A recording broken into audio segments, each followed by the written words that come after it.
Malam itu aku berdiri basah kuyup di lorong belakang kantor. Sepatu meneteskan air ke lantai saat aku cuma minta izin tidur di gudang sampai subuh karena adikku yang demam gak punya tempat buat rebahan. Tapi sebelum sempat dapat jawaban, mereka malah saling pandang, lalu menertawaiku pelan. Seolah orang miskin yang minta tempat kering memang pantas dipermalukan.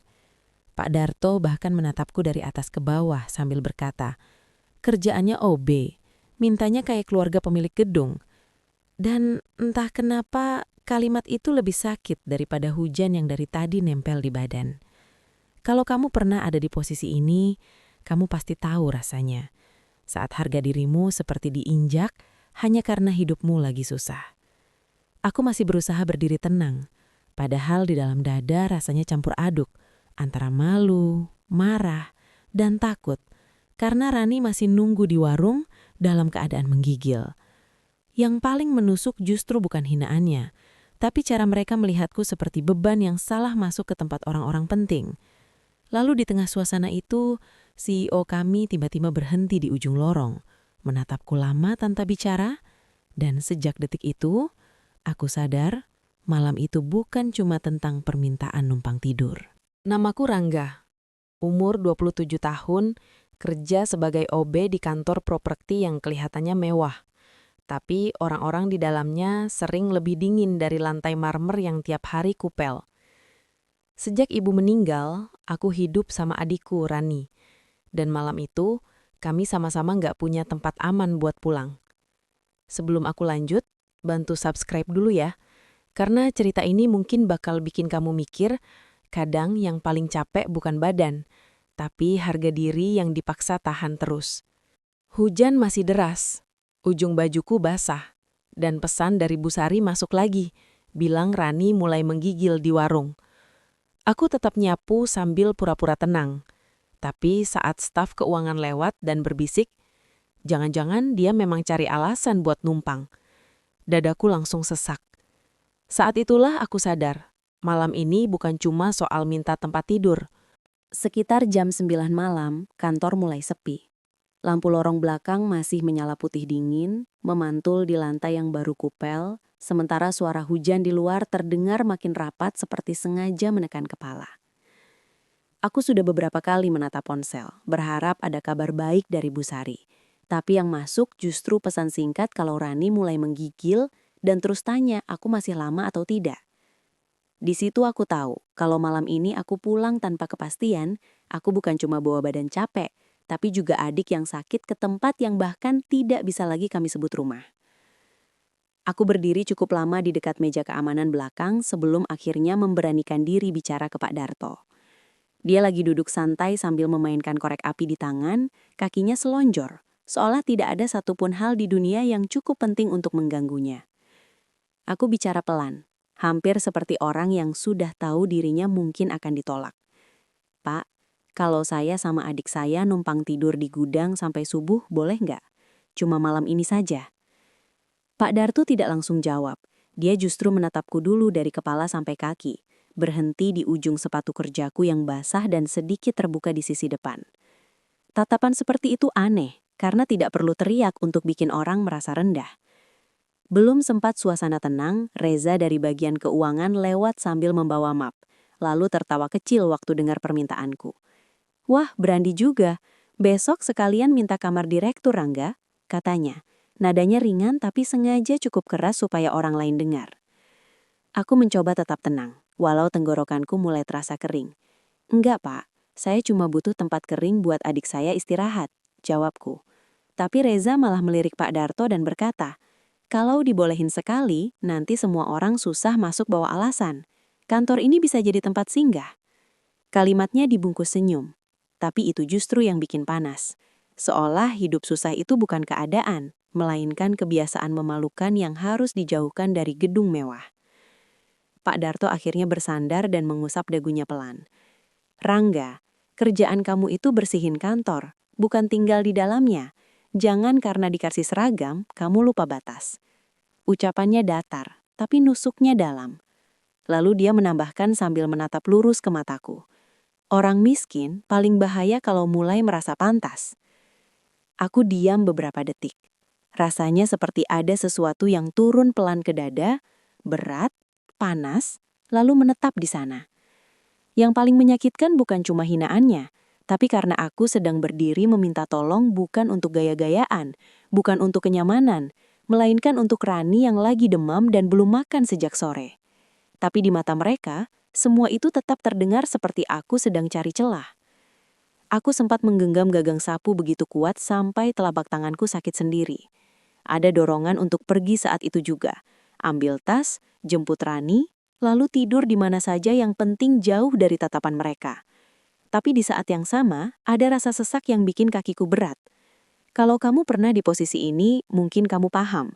Kadang yang paling melelahkan bukan ditolak, tapi harus pura-pura kuat saat orang lain memperlakukan kebutuhan paling sederhana, seolah itu permintaan yang tidak tahu diri. Reza masih belum selesai. Dia menatap wajahku sebentar lalu tersenyum tipis dan berkata, "Makanya, jangan modal muka doang, hidup juga diatur." Aku tidak tahu kenapa kalimat itu lebih menyakitkan daripada hinaan yang terang-terangan. Mungkin karena dia sengaja menusuk harga diriku di tempat yang tidak bisa kulawan. Aku cuma ingin tahu, apa memang serendah itu nilai orang yang minta tempat aman buat adiknya sendiri? Aku menarik nafas pelan dan menunduk, bukan karena menyerah, tapi karena takut suaraku pecah kalau aku bicara lebih lama. Hujan masih terdengar di luar, lampu lorong tetap dingin, dan suasana di meja belakang itu tiba-tiba terasa sempit. Lalu, tepat saat aku berpikir percakapan memalukan ini akan berakhir begitu saja, langkah seseorang terdengar dari ujung lorong, dan semua ekspresi di wajah mereka mendadak berubah. Aku sempat mengira langkah itu milik satpam lain atau staf yang kebetulan lewat. Tapi begitu suasana mendadak sunyi dan Pak Darto yang tadi duduk santai langsung berdiri, aku tahu yang datang bukan orang biasa. Reza buru-buru merapikan map di tangannya. Senyumnya hilang secepat itu juga. Aku menoleh pelan dan di ujung lorong, Bu Keisha sudah berdiri dengan blazer krem yang masih melekat rapi di tubuhnya, meski wajahnya terlihat lelah seperti habis menahan hari yang terlalu panjang. Ada sesuatu yang aneh dari cara dia memandang kami malam itu. Bukan marah, bukan juga sekadar heran, tapi seperti seseorang yang baru masuk ke ruangan dan langsung tahu ada yang tidak beres sebelum satu pun orang bicara. Tatapannya sempat berhenti di wajahku, lalu turun ke sepatu basahku, ujung celana yang kena cipratan lumpur, dan gagang sapu yang masih kugenggam terlalu kuat. Aku refleks melonggarkan tangan, tapi jantungku justru makin tidak tenang. "Siapa yang tadi minta izin tidur di gudang?" tanyanya. Suaranya datar, tidak tinggi, tapi cukup membuat lorong belakang itu terasa lebih sempit. Pak Darko sempat melirikku dulu, seolah ingin memastikan aku tidak asal bicara, sedangkan Reza pura-pura sibuk membenarkan map di tangannya. Akhirnya aku angkat tangan sedikit dan menjawab, "Saya, Bu." Begitu kalimat itu keluar, hawa malu yang tadi kutahan langsung naik lagi ke tenggorokan. Rasanya aneh, karena di depan orang-orang kecil aku sudah dihina. Lalu sekarang aku harus mengakui hal yang sama di depan orang paling tinggi di gedung ini. Aku pikir Bu Keisha akan mengerenyit, atau minimal menatapku dengan rasa heran seperti orang lain saat dengar permintaan memalukan itu. Tapi dia justru diam beberapa detik terlalu lama. Sampai aku mulai merasa ada sesuatu yang tidak biasa dari cara dia menatap. Pak Darto buru-buru masuk bicara, mungkin ingin menjaga posisi. "Maaf Bu, saya cuma jaga aturan. Takutnya nanti jadi kebiasaan." Reza ikut menambahkan dengan nada halus yang dibuat sopan. "Iya Bu, kami juga kasihan. Tapi kalau semua masalah pribadi dibawa ke kantor, nanti susah." Kalimat itu lebih rapi dari ejekan tadi, tapi tetap sama saja. Tetap menaruh hidupku sebagai gangguan. Bu Keisha tidak langsung menanggapi mereka. Dia justru menatapku lagi. Kali ini lebih lama, sampai aku mulai tidak nyaman sendiri. Di matanya ada sesuatu yang sulit kubaca. Seperti dia sedang menimbang bukan cuma jawabanku, tapi keseluruhan situasi di lorong itu. Lalu dia bertanya, "Adikmu di mana?" Aku benar-benar tidak menyangka pertanyaan itu. Dari semua hal yang bisa dia bahas, dia malah menanyakan orang yang sejak tadi paling ingin kulindungi dari rasa malu ini. "Di warung dekat depan, Bu. Lagi nunggu saya," jawabku pelan. Entah kenapa setelah mengucapkan itu, dadaku malah jadi lebih sesak. Karena sekarang semuanya jadi lebih nyata. Ini bukan lagi permintaan numpang tidur yang bisa dianggap iseng. Ini soal anak yang lagi sakit, dan aku berdiri di sini tanpa solusi. Reza sempat menghela nafas kecil, seperti terganggu karena arah pembicaraan tidak sesuai yang dia harapkan. Pak Darto juga menggeser berat badannya, lalu menatap ke lantai sebentar. Aku tidak tahu apakah mereka mulai gugup, atau hanya kesal karena aku menjawab jujur. Tapi justru disitulah rasa curigaku mulai tumbuh. Bukan curiga besar yang jelas bentuknya, hanya rasa janggal bahwa mereka terlalu cepat menutup pembicaraan tadi, terlalu sibuk terlihat benar, dan terlalu waspada terhadap apa yang akan ku dengar atau katakan. Aku cuma pengen tahu, aku tidak sendiri kalau pernah merasakan ini. Saat orang-orang yang tadi menghina mendadak berubah sopan, bukan karena sadar salah, tapi karena ada orang yang lebih berkuasa berdiri di depan mereka. Dan malam itu, sebelum Bu Keisha memberi keputusan apapun, aku sudah merasa ada sesuatu yang lebih dingin dari hujan di luar sana sedang bergerak pelan di belakang semua ini. Lorong itu sempat hening beberapa detik setelah aku menjawab. Hanya suara hujan yang masih memukul kaca belakang dan dengung AC yang terdengar tipis. Bu Keisha tidak langsung menoleh ke Pak Darto atau Reza, seolah dia sengaja membiarkan rasa tidak nyaman itu menggantung di antara kami. Lalu dengan nada yang tetap tenang, dia bertanya lagi. "Adikmu sakit?" Aku mengangguk. Tenggorokanku rasanya kering, dan untuk pertama kalinya malam itu, aku benar-benar merasa malu bukan karena miskin, tapi karena semua ini harus terdengar di depan orang yang paling tinggi di kantor. "Demam, Bu. Saya cuma butuh tempat kering sampai subuh," kataku. Suaraku tidak pecah, tapi aku tahu ada sesuatu di wajahku yang tidak bisa kusembunyikan lagi. Pak Darto buru-buru menyela. "Saya cuma takut nanti jadi contoh, Bu. Aturan tetap aturan." Reza ikut menimpali dengan senyum tipis yang tadi menghina, sekarang berubah jadi sopan sekali. "Iya, Bu, kami kasihan, tapi kantor ini kan bukan tempat tinggal." Kalimat itu lebih halus, tapi justru bikin dadaku panas. Orang-orang seperti mereka memang pintar, menghina dengan bahasa yang rapi supaya kelihatannya masuk akal. Bu Keisha akhirnya menoleh ke Pak Darto. Tatapannya tidak tajam berlebihan, tidak meninggi, tapi ada sesuatu di sana yang langsung bikin pundak pria itu kaku. Aturan dibuat supaya gedung tetap aman, bukan supaya anak yang demam dibiarkan kehujanan. Kalimat itu sederhana, tapi efeknya seperti menampar suasana. Reza langsung menunduk pura-pura membetulkan map, dan untuk pertama kalinya sejak tadi, tak ada lagi yang berani tertawa. Aku benar-benar tidak menyangka akan mendengar pembelaan itu. Jujur, justru disitulah dadaku terasa makin sesak. Kadang saat terlalu lama diperlakukan seperti beban, satu kalimat manusiawi saja bisa bikin hati goyah. Aku sampai harus menarik nafas pelan agar tetap berdiri normal, karena telapak tanganku mulai dingin dan kepalaku mendadak ringan. Lalu Bu Keisha menatapku lagi dan berkata, "Jemput adikmu, pakai gudang arsip belakang malam ini. Minta pantry kirim air hangat." Aku terdiam, bukan karena tidak dengar, tapi karena kalimat itu terasa terlalu cepat membalik keadaan. Baru beberapa menit lalu aku diperlakukan seperti orang yang tidak tahu batas, lalu sekarang aku justru diberi izin langsung oleh CEO sendiri. Yang membuat semuanya terasa lebih ganjil, dia belum selesai. Sebelum berbalik, Bu Keisha menambahkan, "Besok pagi, sebelum jam 8, temui saya di ruangan saya." Ucapan itu langsung membuat lorong kembali sunyi. Aku bisa merasakan Reza melirik ke arahku, dan Pak Darto yang tadi paling keras bicara sekarang justru diam terlalu lama. Ada ketegangan kecil yang tidak bisa dijelaskan, seperti mereka tidak menyukai keputusan itu, bukan cuma karena aku dibantu, tapi karena ada sesuatu yang tiba-tiba keluar dari kendali mereka. Aku menjawab pelan, "Baik, Bu. Meski dalam kepala pertanyaannya sudah banyak. Kenapa aku harus menemuinya besok pagi? Kenapa dia tidak terlihat sekedar iba? Dan kenapa sejak dia datang, ekspresi dua orang itu berubah secepat orang yang takut ketahuan menyembunyikan sesuatu?" Aku segera menyimpan sapu, mengambil tas, lalu keluar menjemput Rani. Tapi sepanjang langkahku menuju warung depan, satu hal terus mengganggu pikiranku. Bu Keisha tadi tidak terlihat sedang menolong orang miskin. Dia terlihat seperti seseorang yang baru saja memastikan sesuatu. Pagi berikutnya aku datang lebih cepat dari biasanya. Hujan sudah reda, tapi udara di kantor masih dingin dan lembab, seolah malam kemarin belum benar-benar selesai. Rani kutitipkan dulu ke Bu Sari setelah demamnya agak turun, lalu aku naik ke lantai 3 dengan seragam yang masih sama dan kepala penuh pertanyaan. Sepanjang jalan, beberapa orang yang biasanya bahkan tidak sadar aku lewat justru melirikku 2 kali, seakan kabar semalam sudah bergerak lebih cepat daripada lift gedung ini. Saat aku masuk ke ruangan Bu Keisha, dia sudah berdiri di dekat jendela besar dengan satu map abu-abu di tangan. Meja kerjanya rapi, tapi ada beberapa dokumen terbuka yang tampak sempat dibolak-balik semalaman.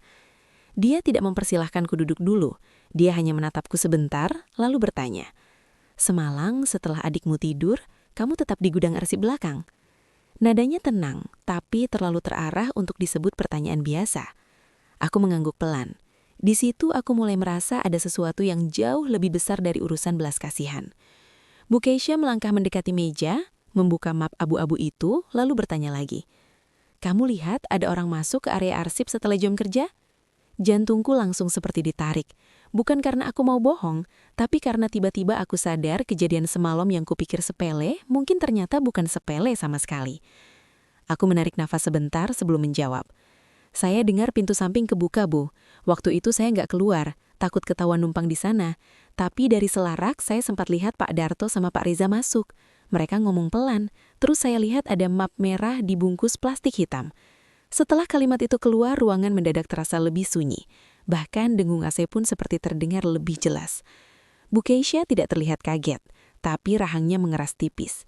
Itu justru bikin aku tidak enak, seperti orang yang sedang berusaha tetap tenang padahal dugaan terburuknya baru saja dibenarkan. Dia menutup map di mejanya pelan dan berkata, "Jadi benar, hanya 2 kata, tapi cukup membuat tengkuku dingin." Aku belum sepenuhnya paham. Bu Keisha akhirnya duduk dan menyuruhku duduk juga. Aku sempat ragu beberapa detik karena rasanya aneh sekali. Duduk di depan CEO saat sehari sebelumnya aku masih dihina seperti orang yang tidak pantas ada di gedung ini. Lalu dia menjelaskan dengan suara rendah, tidak tergesa-gesa seolah setiap kata harus dijaga. Ada dokumen pengalihan lahan perusahaan yang hilang dari arsip internal. Kalau dokumen asli itu diganti dengan versi yang sudah diubah, maka dalam rapat komisaris besok semua kesalahan akan jatuh ke dia. Aku langsung menatap wajahnya. Untuk pertama kalinya aku melihat kelelahan yang semalam hanya samar. Bukan capek kerja biasa, tapi capek menahan sesuatu sendirian. "Maksud ibu, mereka sengaja?" tanyaku pelan. Bu Keisha tidak langsung menjawab. Dia hanya menatap satu titik di meja sebentar, lalu berkata, "Orang yang paling keras bicara soal aturan, kadang justru yang paling sibuk menyembunyikan jejak." Kalimat itu membuat potongan-potongan kecil di kepalaku mulai menyambung. Cara Pak Darto terlalu cepat menolakku, cara Reza menghina lalu tiba-tiba berubah sopan saat Bu Keisha datang, dan tatapan mereka yang lebih mirip cemas daripada sekedar jengkel. Tiba-tiba rasa malu semalam berubah jadi sesuatu yang lain. Aku masih sakit hati, iya. Tapi sekarang ada rasa dingin yang lebih tajam. Ternyata aku dipermalukan oleh orang-orang yang mungkin justru sedang takut keberadaan orang kecil sepertiku merusak rencana mereka. Aku spontan berkata, "Maaf Bu, saya nggak sengaja lihat itu. Saya benar-benar cuma mau cari tempat buat adik saya." Entah kenapa aku merasa perlu menjelaskan, seolah takut dianggap ikut campur. Bu Keisha menggeleng pelan. "Aku tahu, justru karena kamu tidak sedang mencari apa-apa, ucapanmu lebih berharga." Kalimat itu membuat dadaku sesak dengan cara yang berbeda. Sudah lama sekali tak ada orang yang melihat kejujuranku sebagai sesuatu yang bernilai.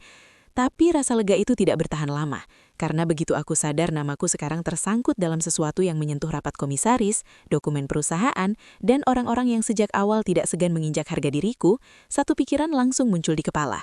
Kalau mereka sampai tahu aku bicara, mereka pasti tidak akan diam. Dan dari cara Bu Keisha menatap map abu-abu di meja itu, aku tahu, ini bukan lagi soal tidur semalam di gudang. Ini sudah masuk ke pengkhianatan yang bisa menjatuhkan seseorang dari kursinya sendiri. Aku masih duduk kaku di depan meja Bu Keisha saat semua penjelasan itu selesai. Tapi rasanya ruangannya mendadak berubah.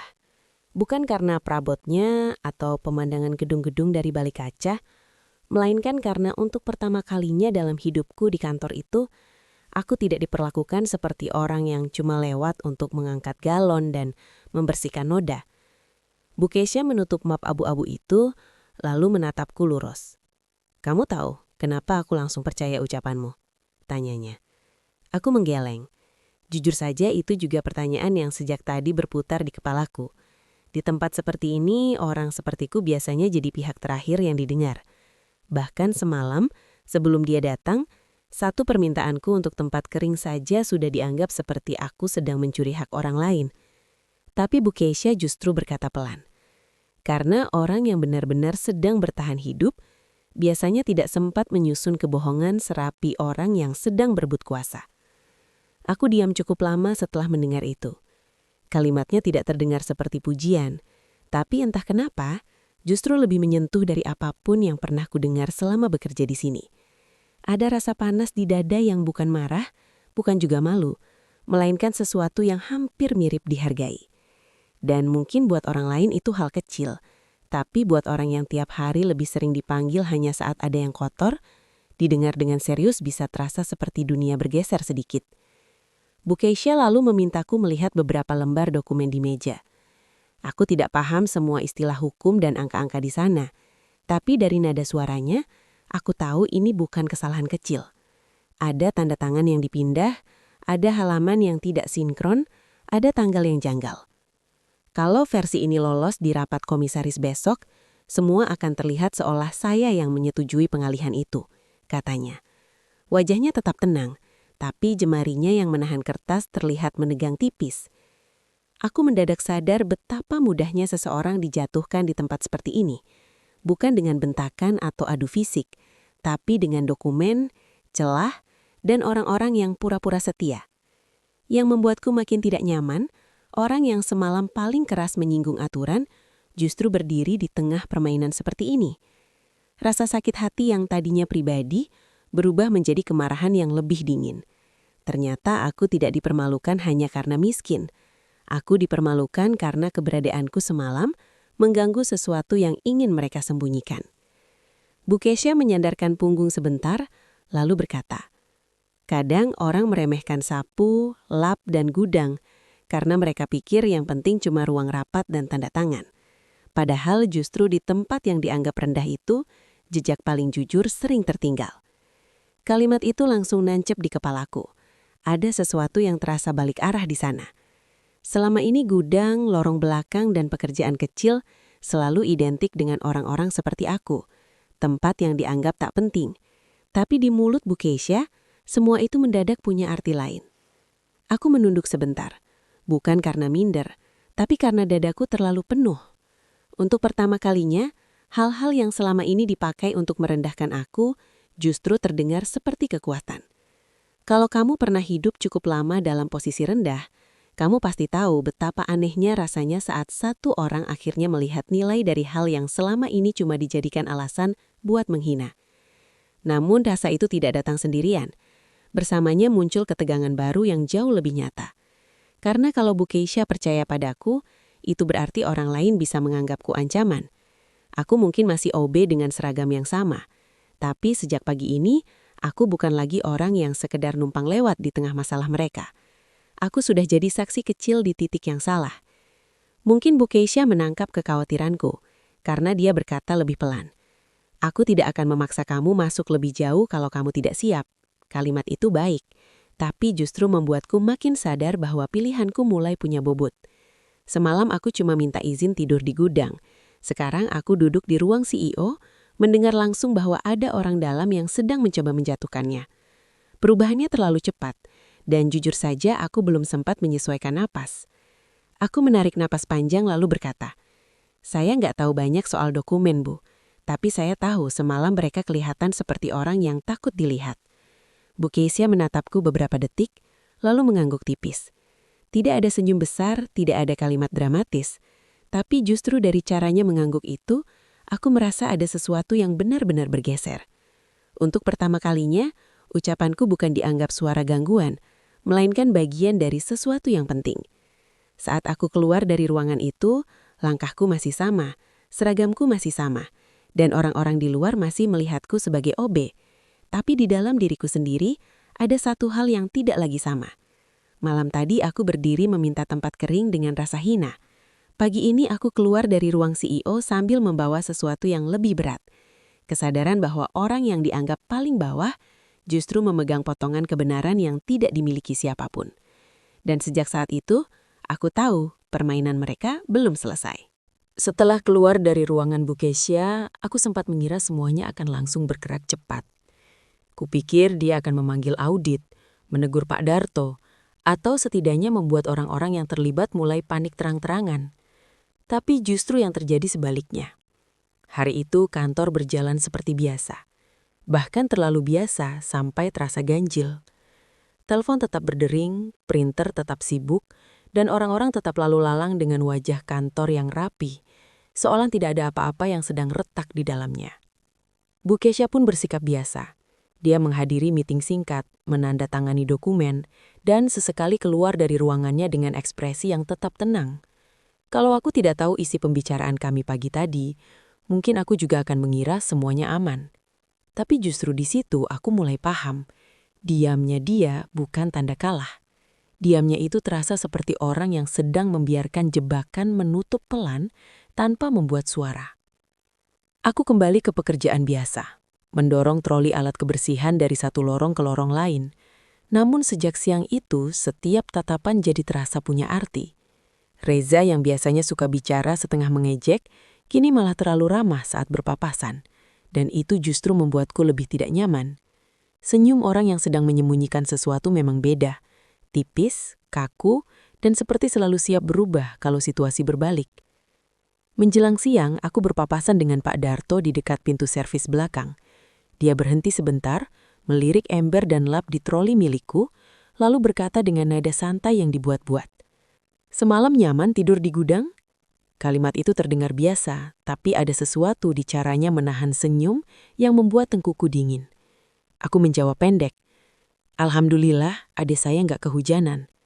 Setelah itu dia diam sepersekian detik terlalu lama, lalu mengangguk sambil pergi. Dan justru karena dia tidak lanjut menghina, aku makin yakin dia sedang menebak-nebak seberapa banyak yang kulihat. Sore harinya Bu Kesha memanggilku lagi, kali ini singkat dan tanpa banyak kata. Di meja kerjanya ada layar laptop yang menampilkan potongan rekaman CCTV area belakang. Gambarnya tidak terlalu tajam, tapi cukup jelas memperlihatkan dua sosok masuk lewat pintu samping arsip pada jam yang tidak seharusnya. Salah satunya postur Pak Darto, satunya lagi Reza. Aku menelan ludah pelan saat melihatnya, karena dugaan yang tadi setengah sekarang mulai punya bentuk. "Aku belum akan pakai ini sekarang," kata Bu Kesha. Suaranya rendah, stabil, dan justru itu yang membuat kalimatnya berat. Aku mengangguk, meski jujur di dalam dada ada campuran lega dan takut. Lega karena aku tidak salah melihat. Takut karena berarti orang-orang itu benar-benar sedang bermain lebih jorok daripada yang kubayangkan. Kalau kamu pernah ada di situasi begini, mungkin kamu tahu rasanya. Saat semuanya kelihatan tenang di luar, tapi di dalam kepala ada suara kecil yang terus bilang bahwa ketenangan ini cuma lapisan tipis.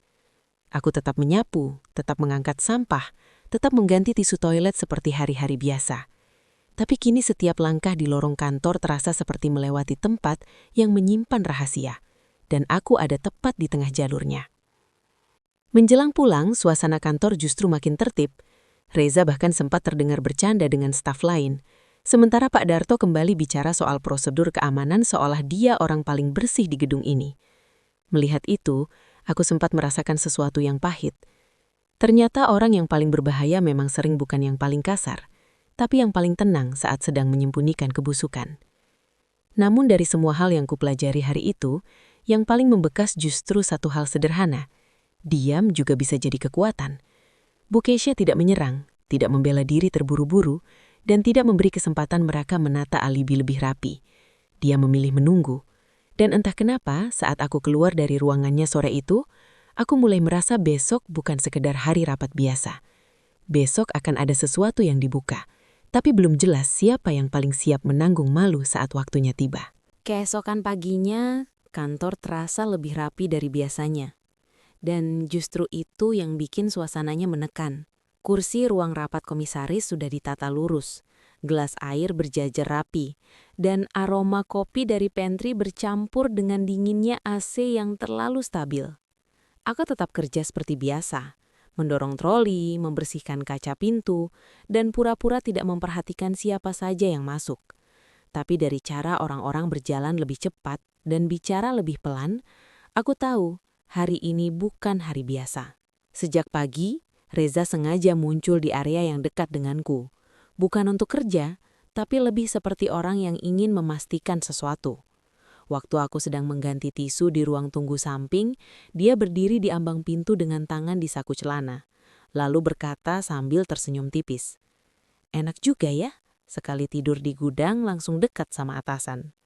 Nada suaranya halus, tapi tiap katanya seperti sengaja dipilih buat menginjak tanpa terlihat kasar. Aku menahan nafas sebentar sebelum menjawab. Saya cuma kerja, Pat. Kalimatku biasa saja, tapi di dalam dada ada panas yang pelan-pelan naik. Reza mendekat setengah langkah dan menepuk pundakku pelan. Terlalu pelan sampai terasa seperti ancaman yang dibungkus ramah. Kerja itu bagus, Rangga. Yang gak bagus kalau orang kecil salah paham lalu merasa punya tempat di permainan orang besar. Kalimat itu membuat punggungku menegang. Aku tidak membalas. Tapi dari situ aku makin yakin mereka mulai mencium sesuatu. Bukan bukti utuh mungkin, tapi cukup untuk membuat mereka gelisah. Dan saat orang gelisah tapi masih ingin terlihat tenang, biasanya kata-katanya justru lebih jahat. Aku menunduk seolah fokus ke pekerjaan, padahal sebenarnya sedang menahan diri agar tidak terpancing. Belum lama setelah itu, Pak Darto menghampiriku di koridor dekat ruang arsip. Wajahnya datar seperti biasa, tapi matanya tidak. Dia berdiri terlalu dekat, cukup untuk membuatku harus sedikit mundur. Kamu orang sederhana, Rangga. Jangan bikin hidupmu tambah susah gara-gara ikut urusan yang bukan kelasmu. Ucapannya tidak tinggi, tidak kasar terang-terangan, tapi justru itu yang bikin kalimatnya terasa lebih dingin. Seolah posisi sosialku dijadikan alasan paling sah untuk membungkamku. Dadaku sesak mendengar itu. Aku tahu aku memang bukan siapa-siapa di gedung ini. Aku cuma OB, dan seragamku tetap seragam yang sama. Tapi makin mereka bicara begitu, makin jelas bahwa yang mereka takuti bukan statusku, melainkan apa yang mungkin aku tahu. Di situ aku sadar, penghinaan mereka mulai berubah bentuk. Kalau semalam aku dihina karena miskin, hari ini aku ditekan karena dianggap bisa merusak rencana. Aku sempat membayangkan Rani di rumah Bu Sari. Masih lemah, masih butuh obat, dan hidup kami yang rapuh ini bisa hancur kalau aku salah langkah. Jujur di titik itu aku takut. Takut kehilangan kerja, takut dibuat salah, takut hidup kami yang sudah sempit jadi makin sesak. Kalau kamu di posisiku, kamu akan diam atau melawan? Pertanyaan itu muncul begitu saja di kepalaku, dan untuk pertama kalinya, aku benar-benar tidak punya jawaban cepat. Menjelang rapat dimulai, Bu Keisha lewat di koridor utama. Langkahnya tetap tenang, wajahnya tetap rapi, tidak ada satupun gestur yang menunjukkan dia sedang menahan badai. Tapi saat melintas di dekatku, dia berhenti sepersekian detik dan berkata pelan tanpa menoleh. Tetap di dekat ruang rapat. Hanya itu, tidak ada penjelasan tambahan, tidak ada tatapan lama. Namun justru karena singkat, kalimat itu terasa berat. Berarti dia memang belum selesai, dan aku masih ada di dalam rencananya. Beberapa menit kemudian, suasana mulai berubah makin tegang. Komisaris datang satu persatu. Suara sepatu mereka memantul di lantai, dan pintu ruang rapat dibuka lebih lebar. Reza membawa map dengan wajah paling sopan yang pernah aku lihat darinya. Pak Darto berdiri di dekat pintu seperti penjaga kehormatan. Dari luar semuanya tampak normal, tapi buatku itu justru pemandangan paling menyesakan. Orang-orang yang paling kotor memang paling rapi saat berdiri di depan publik. Aku berdiri di ujung lorong sambil memegang gagang troli, berusaha terlihat seperti bagian dari latar. Telapak tanganku basah, bukan karena kerja, tapi karena tekanan yang dari tadi naik pelan. Di dalam ruang rapat, suara kursi ditarik mulai terdengar. Dari celah pintu yang belum tertutup rapat, aku sempat melihat Bu Keisha membuka map di meja dengan gerakan tenang. Sementara Reza berdiri sedikit terlalu tegak, seperti orang yang berusaha mengontrol nafasnya sendiri. Lalu tepat sebelum pintu ditutup penuh, satu staf memanggil namaku dari dalam. Suaranya tidak keras, tapi cukup membuat beberapa kepala menoleh ke arahku. Dan saat itu juga, aku tahu masa diamku tidak akan bertahan lama lagi. Saat namaku dipanggil dari dalam ruang rapat, kakiku sempat terasa berat.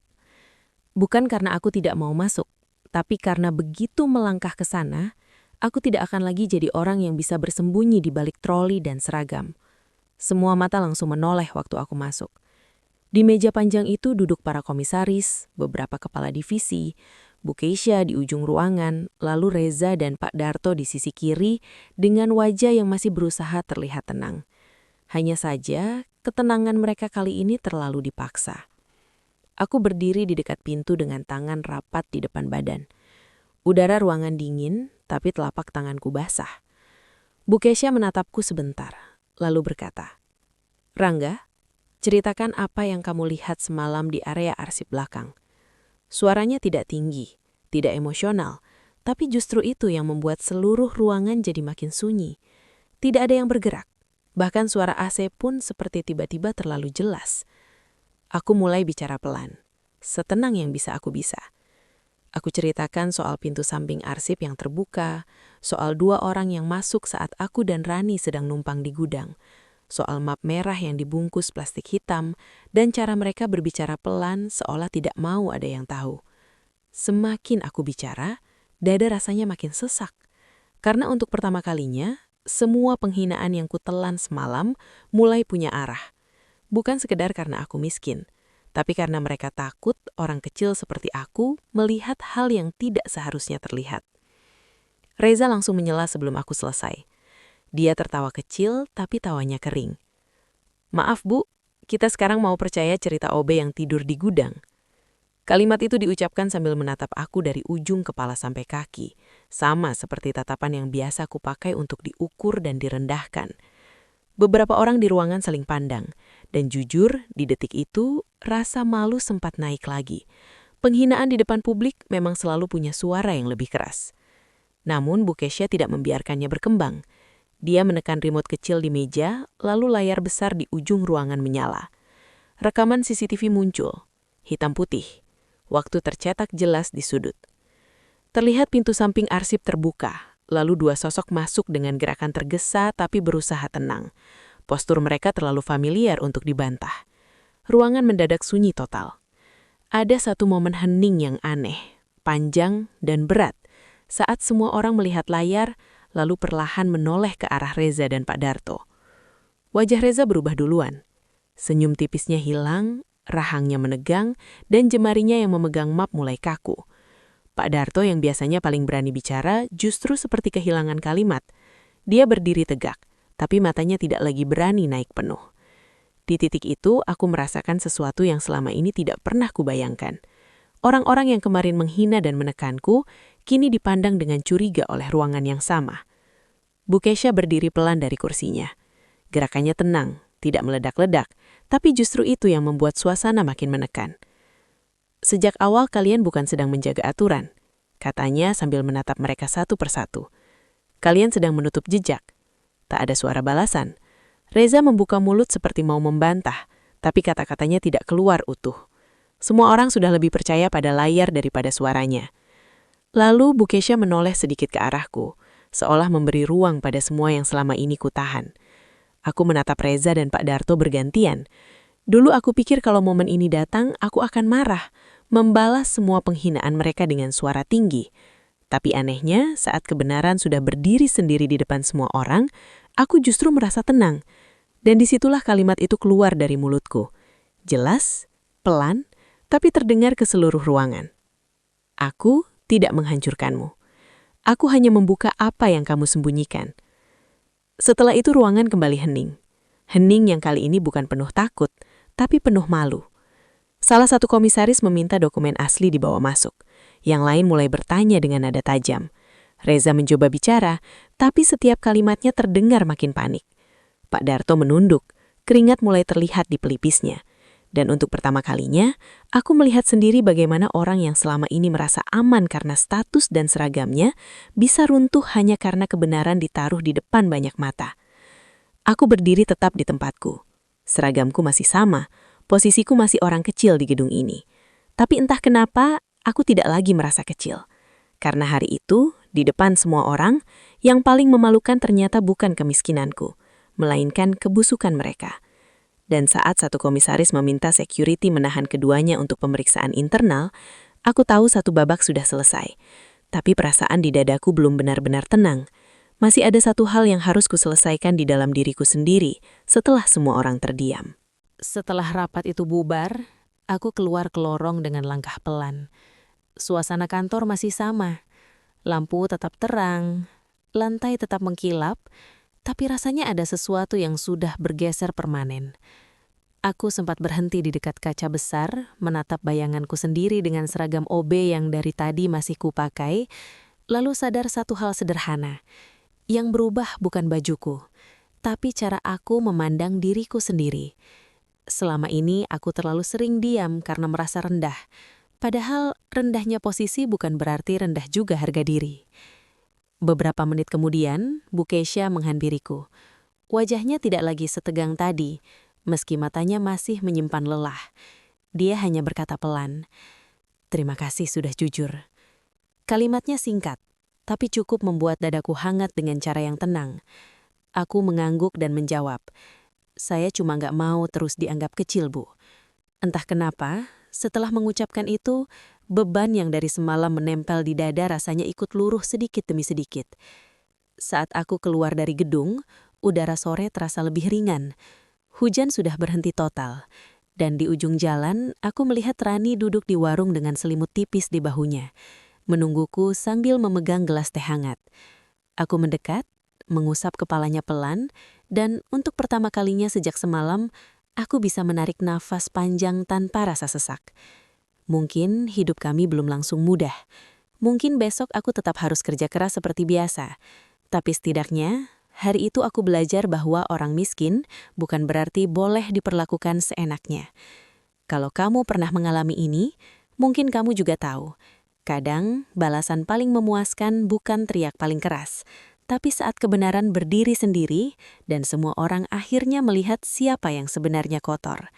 Dan sejak hari itu, aku nggak pernah lagi merasa malu jadi orang kecil. Karena yang paling hina, ternyata bukan yang minta tolong dengan jujur, tapi yang bersembunyi di balik jabatan untuk menindas orang yang mereka kira tak akan bisa melawan.